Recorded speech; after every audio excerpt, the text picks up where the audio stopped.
Hi guys, just coming on, you might have seen already the video on Charles Ward's page and the 100% Redress Party page that Redress Focus Groups is currently now in the process of handing all of our work over to the party.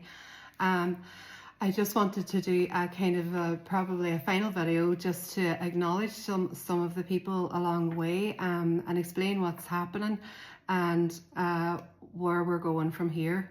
So why we started up Redress Focus Groups in the very beginning was because we needed to provide a platform because we have so many issues within this crisis. You know, outside of the scheme, we have problems with temporary accommodation, mental health supports, practical help, the construction sector. Data and statistics is a big one. We still don't have the number for how many homes are actually affected, and all of these things needed to be addressed. You know, I always say, even if we had a great scheme in the morning, we would still need things like a temporary accommodation and a support hub and all the rest of it as well. So that was kind of the reason behind it, was trying to get people that were experts in what they did, people who had a real passion and a drive, who really wanted to get involved, roll their sleeves up and make a difference. So starting back, I've made friends for life and the co-founders of Redress Focus Groups. I really appreciate these women, and we talk almost daily, and I think we always will. So Joy Beard and Brenda Tierney-Joyce, Claire McDade, they have been instrumental in getting Redress Focus Groups off the ground. Obviously then Joy had a busy time taking another direction at a certain stage, but we've never lost, we've always been working together in the background as well. So with the platform of Redress Focus Groups, we were able to provide, we had the data and statistics group, the support hub group, the mental health group, the youth group, we had a physical health group, we had the banking group, we had the political lobbying group, and you all know that we had huge success from some of those groups where we got the banks to the table by providing that platform. We got, well, from the political lobbying group, that's where people got together and decided that with their common interest and the angle they wanted to take, that is where a lot of the political party began, and that's where they met, and then they obviously went in that direction. And so providing that platform allowed people to be able to make change happen together, and that's what we've said from day one, that's what it was always about. The achievements have been huge, and it hasn't been for the lack of hard work and dedication from all volunteers and friends and supporters of Redress Focus Groups. We're handing over our Google Drive effectively, so all of our surveys, all of our reports, all of our proposals for the support hub and the temporary accommodation, we're handing all of that over, and also our pride and joy that we're leaving behind. It's not easy to give all this stuff over because we are so passionate. A lot of work has gone into all of it over the last few years. Running the Redress Focus Groups was a labour of love. It needed a lot of dedication, a lot of hours, a lot of organising.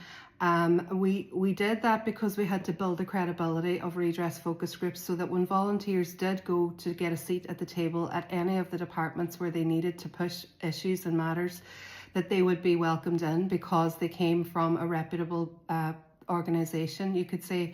So it took a lot of work and it didn't all happen overnight, but I think we did more than we expected we would do.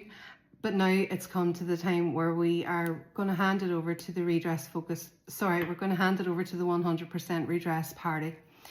They have a bigger platform than us. The website, as I was just about to say, is our pride and joy. We worked extremely hard on that.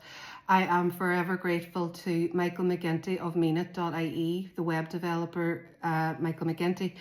He approached me and asked me, did we want to do a website?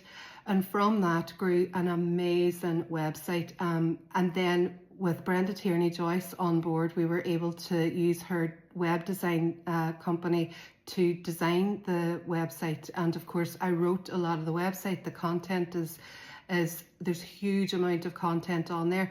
But without that donation from Meanit and tierneyjoyce.com, we would never have been able to achieve that resource for people.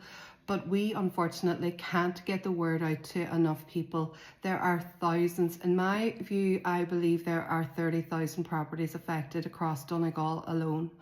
And we cannot get that word out to everyone that needs that support.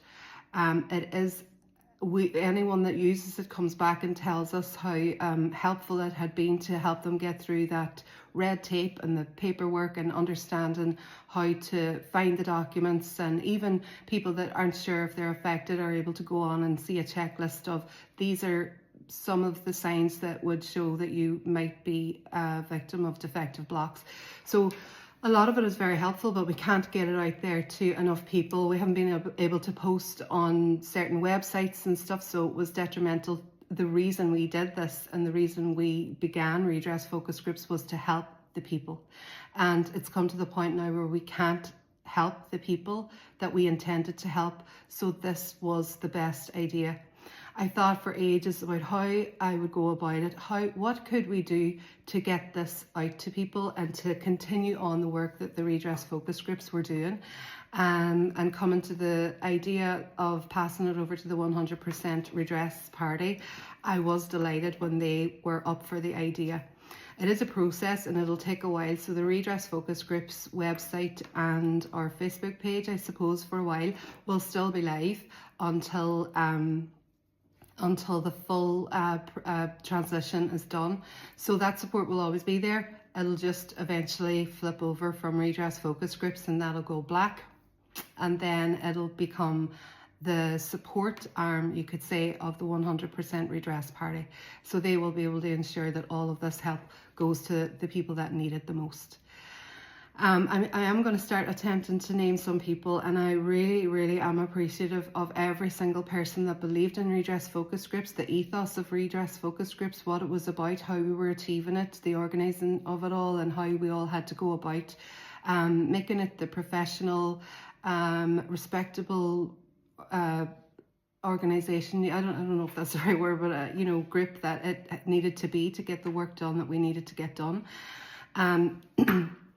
The founders, as I've mentioned, Friends for Life, and a lot of the volunteers and supporters of Redress Focus Groups as well, Friends for Life. I can't thank these people enough for all of their support. Margaret Patton Plunkett, Peter Fox, Shane Doherty of Shane Doherty Architects, who helped me a lot on the support hub proposal, the vision of that, and also on the temporary accommodation proposal, and anything actually that I ever asked him to do, he was right there. And the same with everyone: Danny Harkin, Charlie Deeney, Pamela Kearney, Karen Hamilton, George Hill, Geraldine Fitzpatrick, Brendan, Caitlin Roback, forgetting someone else in the mental health group, I'm sorry, and my really dear friend Val Smith, Jess was behind a lot of the social media, Nina, my lovely friend Nina, Singer Eoin, you'll know her from Defective Block Homes, My Defective Block Home. We had contributions as well from experts. We have Debbie McCoy. Debbie McCoy's book is fully available on the website for all of you. Debbie wrote that book, and it's a timeline of the defective concrete crisis up to the present day. She updates it ongoing. That's a huge resource for lots of people working on the campaign: Paul Dunlap, Joe Morgan, Grant March, Chris Duddy, Anne-Marie Duddy, Sharon Moss, all the people that were with us along the journey from day one right up until the end, who were huge supporters, came to our support meetings that we had in the Green Inn Hotel, and obviously we want to thank the Green Inn Hotel. I mean, that was a huge amount of meetings we held in the Green Inn Hotel, and they never charged us any money for the use of their facilities. They did that for the community to help us all, so we really should pay them back by taking our families there for dinner and popping in and recommending it wherever we can. It is a beautiful place and the food is gorgeous. So the passing over of the information and the Redress Focus Groups is going to take a while. So, but you won't be hearing from me for a while. But I know that this is in me.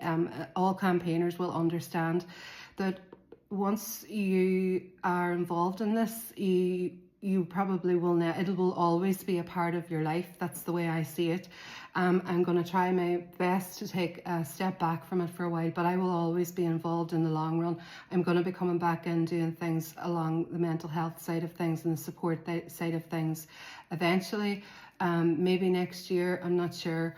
But lastly, I just want to say a massive thank you to my family, my husband Sean, my beautiful children Julia and Blake, and my sister Bernie and my sister Janet. Without their support, I know I'm missing people that help me all the time and who I've ranted and raved to non-stop over the last 5 years.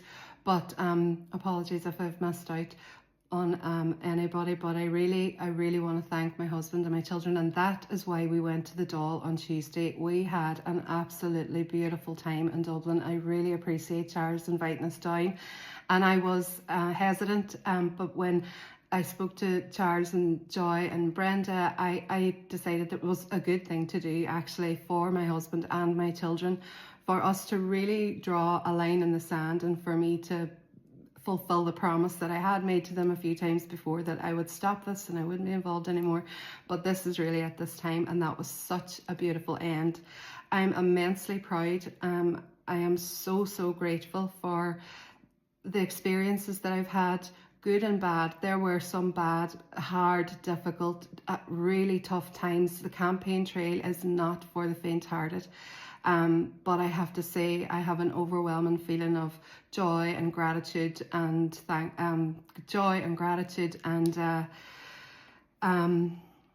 happiness for how it all went and how much we achieved and where it's going next. I know that it's in great hands. So thank you to the 100% Redress Party for making this process easier, and I know that it's in great hands. So thank you very much everybody for supporting us all this time.